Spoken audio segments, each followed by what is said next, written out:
నమస్తే. శ్రీ గురుభ్యో నమ. శ్రీమాత్రే నమ. ఆదిత్యాయ చ సోమాయ మంగళాయ బుధాయ గురు శుక్ర శనిభ్యే రాహవే కేతవే నమ.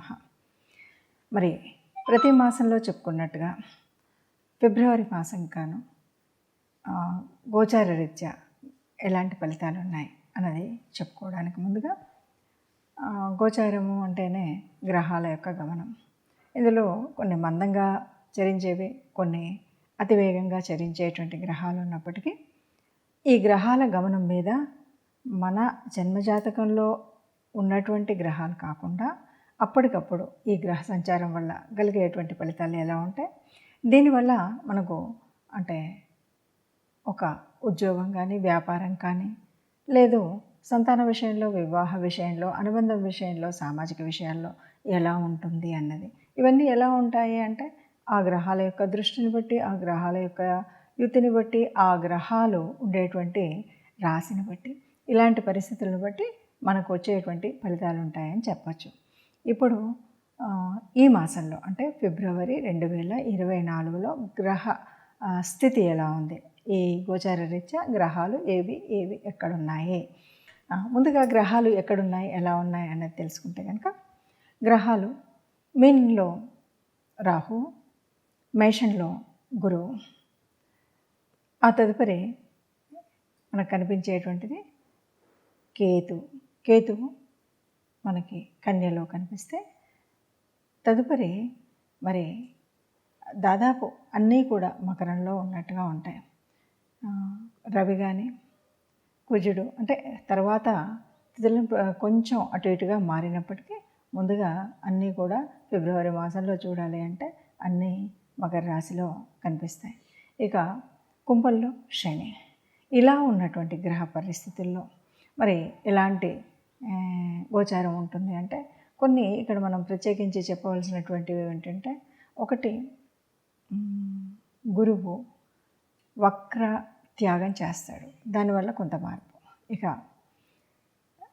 రెండవది మనకు రాహుకేతుల కాలం ఒక్కొక్క రాశిలో 18 మాసాలు అయినప్పటికీ మరి రాహు ఉన్నటువంటి స్థితి గురు స్థానంలో ఉన్నాడు కాబట్టి, గురుగ్రహం యొక్క ఇంట్లో ఉన్నాడు కాబట్టి రాహు గురు ఈ కాంబినేషన్ ఎప్పుడు కూడా గురుచండాల యోగం అంటారు. అలాంటి పరిస్థితి ఉంది. ఇక కుజుడు కూడా కొంతకాలం 15 రోజులైనా రవితో కలిసి ఉండడం, అగ్నితత్వ రాశులు ఒకచోట ఉండడం, ఇలాంటి అన్ని కాంబినేషన్స్లో అసలు ఒక్కో రాశికి ఎలా ఉంది, దానివల్ల ఫలితం ఎలా ఉంటుందో చూద్దాం. తదుపరి రాశి వృశ్చిక రాశి. వృశ్చిక రాశి వారికి కూడా ఈ ఫిబ్రవరి మాసం అంతా కూడా చాలా బాగుంటుంది అని చెప్పచ్చు. ఎందుకు అంటే వృశ్చిక రాశ్యాధిపతి అయినటువంటి కుజుడు ఉచ్చస్థానంలో ఉన్నాడు. ఒకటి ఆ ఉచ్చస్థానంలో ఉండడం వల్ల దాదాపుగా తన రాశికి ఎప్పుడూ కూడా మంచి చేస్తాడు. ఎలా చేస్తాడు అంటే ఆయన ఉచ్చస్థానము మకరం మరి వృశ్చిక వాళ్ళకి తృతీయం అవుతుంది. తృతీయ స్థానం దేనికి అంటే సమాజంతో మనం ఒక కమ్యూనికేషన్లో సమాజంలో ఉండేటప్పుడు సమాజంతో సత్సంబంధాలు ఉండేటువంటి పరిస్థితి, అలాగే సోదరులందరూ కూడా సహాయం చేసేటువంటిది, సోదరుల యొక్క సహకారాలు అందించేటువంటి పరిస్థితి మనకు కనిపిస్తుంది. కాబట్టి వృశ్చిక రాశి వారికి అంతా కూడా బాగుంటుంది అని చెప్పచ్చు. అలాగే చతుర్థం చెప్పాలి అంటే గృహస్థానం మాతృస్థానం శని ఉంది. ఇక్కడ తల్లిగారి ఆరోగ్యానికి కొద్దిగా ఇబ్బంది కలిగేటువంటి పరిస్థితి అయితే ఉంటుంది. కానీ ఇంట్లో మనం చేసేటువంటి ధార్మిక కార్యక్రమాల వల్ల కానీ శ్రమ ఎక్కువగా, ఎంత శ్రమ పడితే అంత బాగుంటుంది అని చెప్పచ్చు. ఎందుకంటే ఇంట్లో శని భగవానుడు ఎప్పుడు కూడా మన కర్మకారకుడు అయినటువంటి ఆయన కర్మను చేస్తూ పోయినప్పుడు తన యొక్క చెడు ఫలితాలు అనేటువంటివి ఉండకుండా ఉంటాయి. కాబట్టి మనం ఎంత శ్రమ పడితే అంత బాగుంటుంది అని చెప్పచ్చు.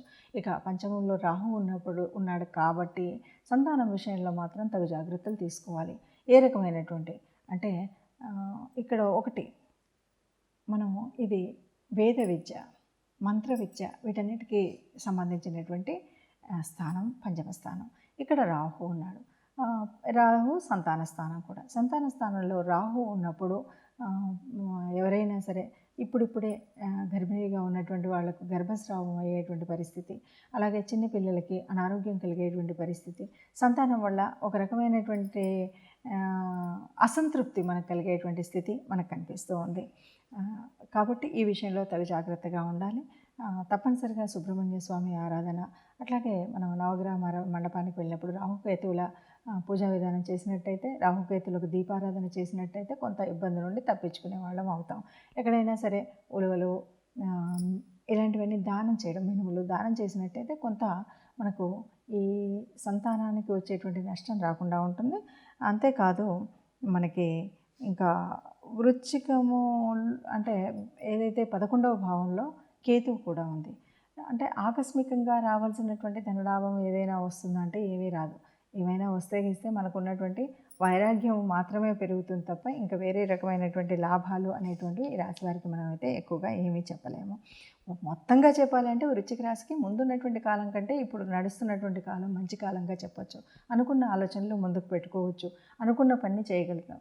అయితే ఒకటి మొండిగా సంకల్ప బలం గట్టిగా ఉండాలి. చేసేటువంటి పని శ్రమతో కూడినటువంటిది అయినప్పటికీ కూడా శ్రమకు అంటే బద్ధకం వీటన్నిటికీ దూరంగా ఉన్నట్టయితే అనుకున్న పని అనుకున్నట్టుగా సాధించగలుగుతాం. ఎందుకు అంటే మనకి ఇది గోచార రీత్యా మాత్రమే మనం చెప్పుకునేటువంటి పరిస్థితి. మీకు మీ జన్మజాతకంలో ఎలా ఉందో ఆ గ్రహాల యొక్క స్థితిని బట్టి, ఆ గ్రహాల దశ నడుస్తున్న దశను బట్టి, నడుస్తున్నటువంటి అంతర్దశను బట్టి, అంతేకాదు గ్రహాల యొక్క యుతి, దృష్టి వీటన్నింటి యొక్క ప్రభావం ఉంటుంది. ఇవన్నింటిని దృష్టిలో పెట్టుకుంటే తప్ప మనకి ముందుకు వెళ్ళలేము. కాబట్టి ఏదో ఇలా చెప్పారు కాబట్టి ఇంకా నాకేమీ అంత అంటే ఏదో కుజుడు నాకు నిజస్థానంలో ఉన్నాడు, కుజుడు శత్రువులతో కలిసి ఉన్నాడు, ఇలాంటి భావన మాత్రం అస్సలు పొందకండి. ఇదంతా కూడా కేవలం 30-40% గోచార రీత్యా ఉండేటువంటి ఫలితం ఉంటుంది. ఈ 30-40% ఉన్నప్పుడు మరి ఎందుకు చెప్పుకోవాలి అని అనకండి. ఎందుకు చెప్పుకోవాలంటే ఈ 30-40% అయినప్పటికీ కూడా మనకు ఈ నెల రోజులు ఆ ఇబ్బంది కూడా ఉండకుండా ఉండాలంటే రాబోయేటువంటి ప్రమాదం ఏంటి, రాబోయేటువంటి లాభం ఏంటి, రాబోయేటువంటి స్థితి ఏంటి, రాబోయేటువంటి ఈ స్థితిగతులను తెలుసుకొని దానికి కావాల్సినటువంటి దేవత ఆరాధన కానీ గ్రహ అనుకూలతకు చేయవలసినటువంటి పనులు కానీ పూజలు కానీ చేసుకుంటూ, లేదు కోపాన్ని కాస్త నివారించుకోవడం, లేదు ప్రయాణం చేసేటప్పుడు కాస్త తగు జాగ్రత్తల్లో వెళ్ళడం, ఇలాంటివన్నీ నిర్ణయాలు తీసుకుంటాం. కాబట్టి ఈ నిర్ణయాల కోసమే మనం ముందు జాగ్రత్తగా ఈ విషయాలు చెప్పుకుంటూ ఉంటాము. అలా చెప్పుకుంటూ మరి ఏం పరిహారాలు చేద్దామో చూద్దాం. చూశారు కదా, గ్రహస్థితి ఇలా ఉన్నప్పుడు మరి ఏం చేయాలి, అసలు ఎందుకు తెలుసుకున్నామంటే, నిజం చెప్పాలి అంటే గోచార రీత్యా ఉండేటువంటి గ్రహ పరిస్థితి ఎప్పుడు కూడా మనం తీసుకుంటే మనకి జన్మజాతకం తెలియనప్పుడు, అసలు ఏ రకంగా మన రాశి ఏంటి, మన లగ్నం ఏంటి అనేటువంటి విషయాలు తెలియనప్పుడు మాత్రమే కొద్దిగా కష్టం అవుతుంది. ఇలా కాకుండా అంటే జన్మజాతకంలో మన జన్మకుండలి లేనట్టయితే, ఏదో జాతకం నా రాశి ఇది అని అంతవరకే తెలుసుకొని ఉంటారు కాబట్టి అప్పుడు చూసుకోవడానికి వీలుగా ఉంటుంది. కానీ నిజానికి జన్మజాతకంలో ఉన్నటువంటి గ్రహస్థితులను బట్టి, జరుగుతున్నటువంటి దశ అంతర్దశలను బట్టి పూర్తి వివరాలు ఉంటాయి. అందులో కూడా కొన్నిసార్లు మనకు యోగించే గ్రహాలు, యోగించని గ్రహాలు ఉంటాయి. దీన్ని బట్టి మనం తీసుకునేటువంటి పరిహారాలు ఇవన్నీ కూడా తీసుకోవాలి. అవేవి తెలియదు అన్నప్పుడు ఇప్పుడు నడుస్తున్నటువంటి గ్రహాల యొక్క స్థితిని బట్టి మనం నిర్ణయాలు తీసుకోవాలి. ఏదేమన్నా మనకు ఈ గోచార రీత్యా వచ్చేటువంటి ఫలితం ఎంతవరకు ఉంటుంది అంటే ఎగ్జాక్ట్గా చెప్పాలంటే 30-40% ఆఫ్ ఫలితాలు మనకు రిఫ్లెక్ట్ అవుతాయి. అంతకు మించి అంటే మిగతాది మన ఒరిజినల్ జన్మకుండలి మీద ఆధారపడి ఉంటుంది. మరి ఇలా ఉన్నప్పుడు ఏం చేయాలి అంటే తప్పనిసరిగా ఇందులో కూడా మనం తీసుకోవాల్సినటువంటి నిర్ణయాలు తీసుకోక తప్పదు. ఎందుకంటే ఏ కొంచెం గోచార రీత్యా వచ్చినటువంటి మార్పుల వల్ల జరిగేటువంటి ఏ కొంచెం చెడునైనా తట్టుకోకుండా మనం హాయిగా ఆనందంగా ఉండాలంటే తప్పనిసరిగా కొంత పరిహారం, గ్రహ పరిహారం కానీ, లేదు దేవత అనుగ్రహం పొందడం కోసం దేవతారాధన కానీ చేయడం అనేది మర్చిపోకుండా ఉండాలి. మరి ఆ రకంగా చూస్తే ఇప్పుడు ఉన్నటువంటి వాటిలో ముఖ్యంగా గురుచండాల యోగం అంటున్నారు కాబట్టి మనం గురుతత్వానికి సంబంధించినంత వరకు పూజ చేయాలి అంటే రాహుకేతువుల్ని ఆరాధించడం, ముఖ్యంగా సుబ్రహ్మణ్య స్వామిని ఆరాధించడం, అగ్నితత్వానికి సంబంధించినటువంటిది ముఖ్య రవి, కుజుడు వీళ్ళిద్దరూ కూడా ఒక స్థానంలో ఉండడం వల్ల కొంత ఇబ్బంది కలుగుతుంది. కాబట్టి అలాంటి పరిస్థితి లేకుండా ఉండడం కోసం మనం సుబ్రహ్మణ్య స్వామి ఆరాధన చేయడంతో పాటు నిత్యం రవి, సూర్య ఆరాధన, సూర్యుడికి సంబంధించినటువంటి స్తోత్రాలు చదువుకోవడం, సూర్య నమస్కారాలు చేయడం లాంటివి చేసినట్టయితే బాగుంటుంది. దీనికి తోడు ఇష్టదేవత ఆరాధనని మర్చిపోకుండా చేయడం.